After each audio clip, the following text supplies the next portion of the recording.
To start next year, January 16th, 20th, and 23rd are the reported dates for the first 3 events of the year. Nothing's been reported yet, but is Fight Island the goal? Is the goal to have it there? Yeah. And I know you've talked about having a crowd, having beach parties. Is there any movement on that? Like, what kind of paperwork needs to be done in order to make that happen? Yeah, we're still looking at that stuff. You know, in a perfect world, if I can pull this thing off, you know, we go to Fight Island again, and it's like an international fight week. We're doing all kinds of cool things that week for people to fly in, hang out, party, watch fights, Saturday, Wednesday, Saturday. So it's like a bubble of normalcy. You'll get to escape from what's going on right now. Yeah, exactly. Well, when you go to Fight Island, it's an escape from here anyway. I mean, it's a whole nother level out there. All the restaurants that are open and available to us, and it's actually a really cool experience. So would the goal be to build a bubble that would involve the fans so that everybody's kind of bubbled together? No, it wouldn't be to build a bubble with the fans. What we would do is we would try to figure out a way where we could test everybody that was going to come to the event. So they could stay outside of the parameters of the arena, but they... Yeah, Abu Dhabi's open. Abu Dhabi tests everybody who lives there. Everybody who is in that country is tested. It's insanity. You know, nothing's been announced for the main event on the 20th, but if I guess it, will you tell me that I'm right? On the 20th? Yeah. My guess is that you're going to have Khamzat Chimaev versus Leon Edwards on the 20th. It would make a lot of sense. Good guess. So that's what's in the works for that particular main event? Yes. See, Dana, you say that what we know about the business, what you tell us about the business, I just know it. I knew that was going to be the main event. I had no prior insight. It was just gut. That's not knowing about the business. That's guessing where we moved that fight after he tested positive for COVID. That's fair enough. And I've got another guess for you. On the pay-per-view card, you got McGregor and Poirier headlining it. Gaethje versus Michael Chandler. I know Gaethje said this week he wants to get a win before he fights for the title again. Is that also something that you're looking at? Could be. That's a can't-miss fight. I mean, I think that if you put those two in the case together, it's a formula for 100% success. Is that fair? Maybe 99% if there's some sort of freak injury? Yeah. Listen, if we're going to be out on Fight Island and you got a massive fight, you know, with McGregor, you have to have a backup.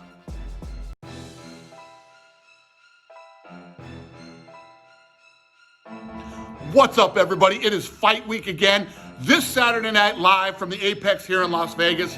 Ladies and gentlemen, it is the last pay-per-view of the year, and this card is ridiculous from top to bottom. You do not want to miss this card. Let's start right here with the main event. Figueiredo versus Moreno. Figueiredo and Moreno are making a historic 3-week turnaround for a title fight. The God of War will come into this one looking to run down Moreno and look for the finish. Moreno has great subs, great boxing, and is looking to become Mexico's first champion. This is history in the making. Tony Ferguson versus Charles Oliveira, number 3 versus number 7 in the toughest division in the sport. Ferguson is looking for that title shot, and Oliveira is setting records. Finishes. He's tied for first at 16 finishes. He owns the record for submission wins at 14. He is also number 2 all-time on the bonus list at 16, which equals $800,000. Kevin Holland versus Jacare. Holland makes his 5th appearance in 2020 and is also looking for his 5th win in a row versus the legendary Jacare. The classic old school versus the new school matchup. JDS versus Cyril Gagne. After 4 canceled bouts, Gagne finally makes his 2020 return versus Junior Dos Santos. Gagne hits like a ton of bricks and moves like a middleweight. JDS has won 15 of his 21 victories by knockout. Somebody's gonna go in this fight. Gavin Tucker versus Billy Quarantillo. 2 of the most exciting featherweight prospects go head-to-head. They combined for a 27-3 record and 21 stoppages. Chase Hooper versus Peter Barrett. Hooper, one of the most popular Contender Series fighters of all time and one of the youngest to ever step into the octagon, tests himself against Barrett, a striker with 11 wins and an 82% finish rate. I could keep going and going. This whole card is ridiculous, but a couple of things I want to point out to you. First of all, the first fight starts on Fight Pass, and that's the Hooper fight. Fight Pass at 7:30. Then you move to ESPN2 at 8 o'clock on the East Coast. Then the main card at 10 o'clock on the East Coast. So the first prelim of the night is UFC Fight Pass. Then the prelims go to ESPN Plus and ESPN2. And then the main card is pay-per-view. Couple of fights you might not know about. We start right here with Cub Swanson and Pineda. Cub Swanson, 26-11, 11 knockouts and 4 submissions. Cubs fought everyone. Aldo, Oliveira, Poirier, Edgar, Holloway, Ortega, and the list goes on.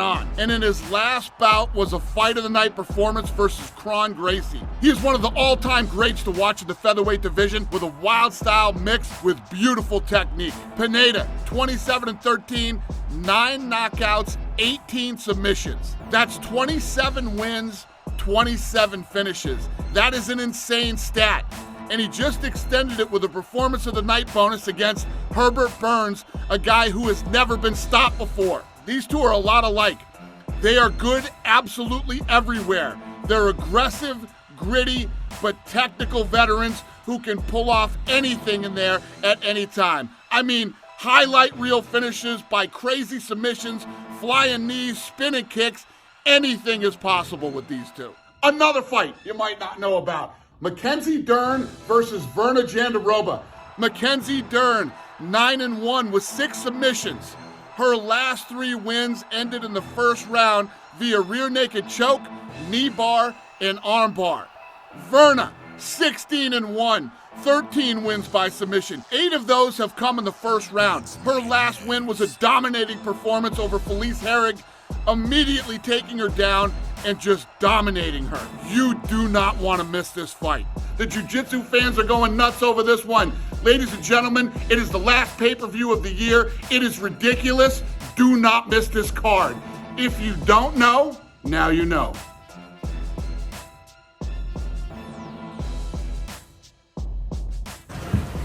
Good luck tomorrow.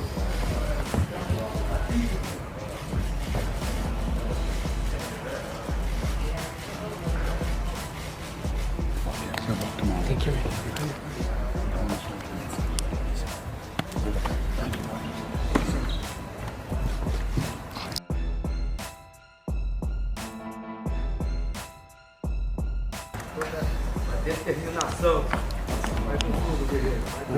Good. Oh.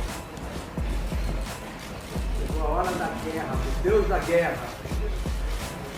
For the war, for the God of war. Thank you. I love these sunglasses. Very nice. War, Moreno, now it's time to I'm ready, bro. war time. All right, UFC 256 is official.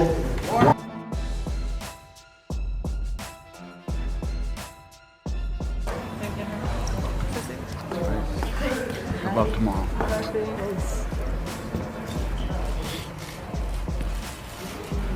No moments. My YouTube. Good luck tomorrow, you too.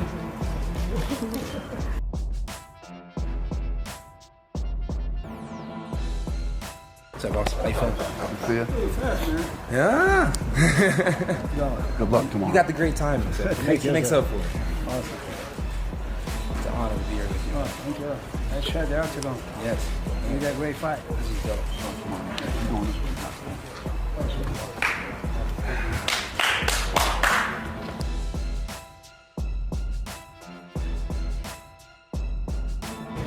Yes, sir.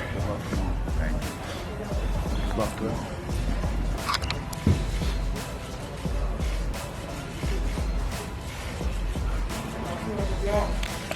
Thank you, boys. You going this way?